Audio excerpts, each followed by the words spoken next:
What keeps me motivated to fight, despite the physical and the mental toll that it takes on your body and mind at times, probably more than anything else for me, it's just the idea that, to secure financial freedom for my family. I've been working as a school teacher for 10 years and, bringing home an honest wage, but, you're never going to be a millionaire being a school teacher. So I guess the idea of, being able to give my kids a better life, it's easy to get motivated when you look at your kids. It's easy to get up in the morning or go to bed late at night because you're busy pursuing something. The toughest part about being a professional fighter, I think for me, is just trying to make it work. If you're anything like me, then providing for your family's the number one priority, and so trying to make fighting work and also make sure you're doing that part of it. It's a challenge at times, but that's probably the hardest part, is just trying to make it work. A lot of guys are going to fight. Not a lot of guys are going to get rich, and I don't even necessarily want that, but if I am able to put my family in a better position, I think that's the end game, right? So that's probably the toughest part about it, is just trying to make it all work in the real world. One thing about life as a professional fighter that's harder than maybe it seems, I think for me, I would say the injuries that you're going to incur, over the years, and not even just like the surgeries and different, you break this, you tear that, whatever, that kind of stuff, but like, you're pretty much sacrificing your body. You kind of know, like, the amount of training you're doing and what you're putting it through. It might not feel so good on the other end, and as an older fighter now, I'm starting to realize, I spend so much of my time on recovery just to be able to get through the sessions with all these 23-year-olds. And so recovery's been a huge part for me to kind of, as a part of like my longevity, I think. But even, it's always a work in progress, because every time you tear your body down, we want it to repair as fast as possible so you can do it again. So yeah, recovery, and just the wear and tear on the body, I think, is a part of it. People don't, they don't often see it. Handling fear and anxiety when you've got a tough opponent in front of you, something that, to some extent, you're never going to get rid of. There's always going to be fear and anxiety when it comes to getting into fist fights for a living. Whoever tells you otherwise is either lying to you or they're absolutely crazy. I like to fight, and it's still, scary. But for me, like, confidence comes from the work you put in and believing in the people around you and believing in the work that you've put in. You deserve to win, and that you don't always win even if you deserve to win, but that's where my confidence comes from, is when I know I've put in all the work, and I know that, I've put in all the focus, and my whole life has been revolved around showing up on that night as prepared as I can be. That's when I feel like it doesn't matter who's standing across from me, because they can't change that. So that's kind of how I approach it. When I think about the biggest life lessons that fighting has taught me outside of the actual cage, my mind seems to think about, just being resilient. I think, understanding that it's a long journey. Fighting's a sport that, for me, it spanned over 2 decades almost. So understanding that you're going to have highs and lows and ups and downs, and it's all a part, you start to learn the value of training camps and fights and experience above the money or fame, or whatever you get of that, is really just the discipline that you have to develop to compete at a high level. Once you realize that there's a bunch of other hungry guys out there with the same goal, it becomes, imperative that you build the habits and the discipline to build habits and do hard things. And I know I sound like one of those internet guru guys, but it's the truth.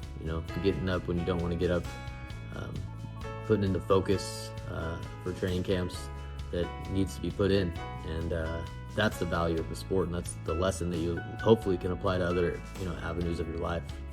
Typical training day for me, I get up about 6:30, get my help get the kids to school and everything, and then I have a morning session at 8 a.m. and it's either strength and conditioning or it's road work. I run a couple times a week, do long distance running, usually 4 or 5 miles, and so I have that session in the mornings, and then I go home, shower, rest for a little bit, but then I got a 45-minute drive down to our main gym in Arroyo Grande, which is about a 45-minute trip for me. So I head down there, train for about 2 hours with the fight team, and then head back home, rest a little, shower, eat, and then get ready for evening training. And got about a 25-minute drive to get to San Luis Obispo, so a lot of commuting, to be honest with you. It's a pretty typical day for me, just getting to all the gyms I need to get to and putting in the work I need to put in. So my diet is kind of dictated on what my nutritionist at the UFC Performance Institute has scheduled for me. One thing that she's really changed about my diet since I've been working with her for about the last year is putting more carbs in my diet. Before I started working with her, I would just simply reduce my carb intake and my caloric intake until I was able to make weight, but I'd often have a lot of energy problems with just having low energy, having to go into workouts and not, feeling sluggish and feeling like I didn't have a lot of juice. And so she's kind of taught me a lot about carbs and how carbs work in the body and how we can utilize carbs for energy, and while at the same time still putting myself in a caloric deficit so I can make the weight. So it's kind of a balancing act, and honestly I couldn't do it without the help of a professional. So my go-to food after a weight cut is pretty, I have I eat pasta, like a lighter creamed pasta, to try to kind of carb load the night before the fight. But other than that, it's just about rehydrating and following the protocols that are put in front of me to peak at the right time. So I usually do get to include like something sweet, like I like chocolate covered almonds and things like that. So I'll usually like buy a little package of them to eat. But after I get home from the fight, I always barbecue, and in California we have a cut of meat called tri-tip. I know it's not all over the country, but it's pretty big here. It's Santa Maria tri-tip, which is only about an hour south of me. So I always make a tri-tip, baked beans, red potatoes, macaroni salad, just go to town. Do I drink alcohol, and if so, what is my drink of choice?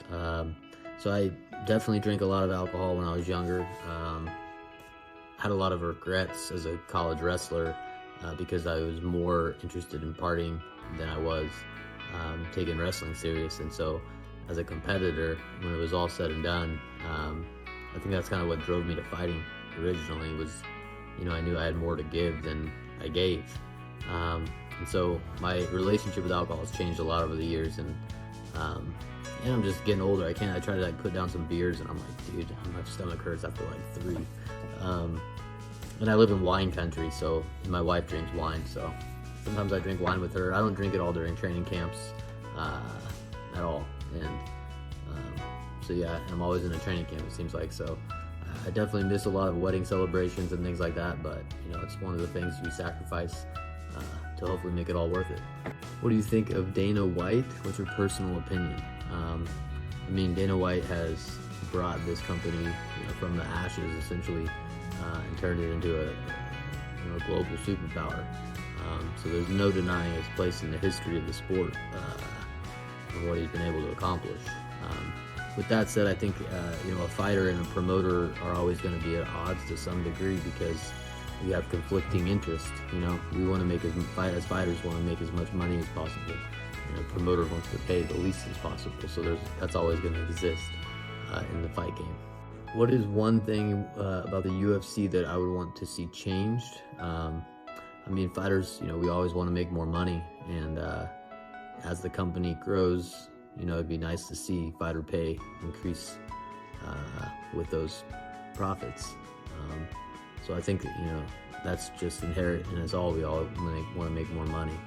I'd also like to see a ranking system that was a little bit, more established, and they use it a little bit more. Like, number 13 is going to go against number 11, and that's pretty common. And you're not going to have these kind of crazy matchups sometimes that don't make sense. So I don't know, something like that would be cool.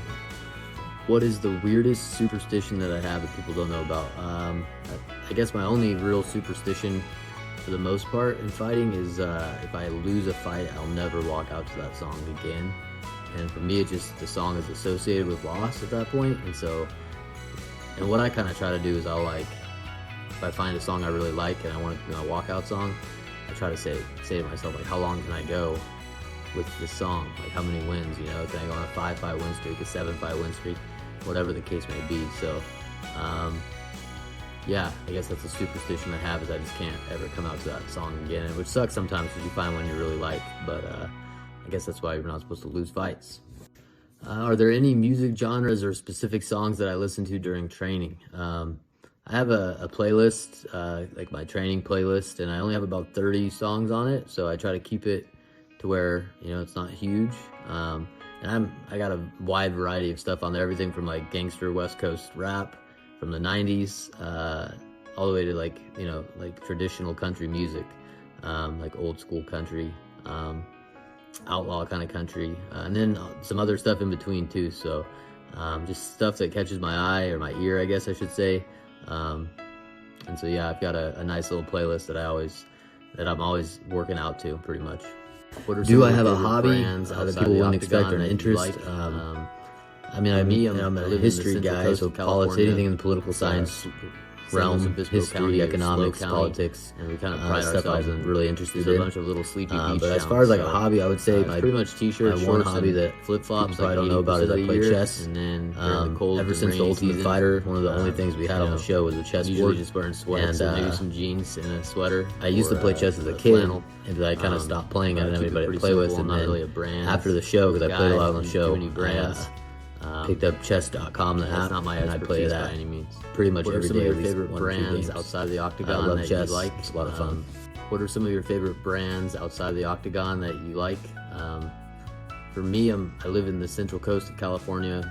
It's San Luis Obispo County, or SLO County, and we kind of pride ourselves in just a bunch of little sleepy beach towns. So it's pretty much t-shirts, shorts, and flip-flops like 80% of the year, and then during the cold and rainy season, you know, I'm usually just wearing sweats or maybe some jeans and a sweater, or a flannel, but I keep it pretty simple. I'm not really a brands guy and too many brands.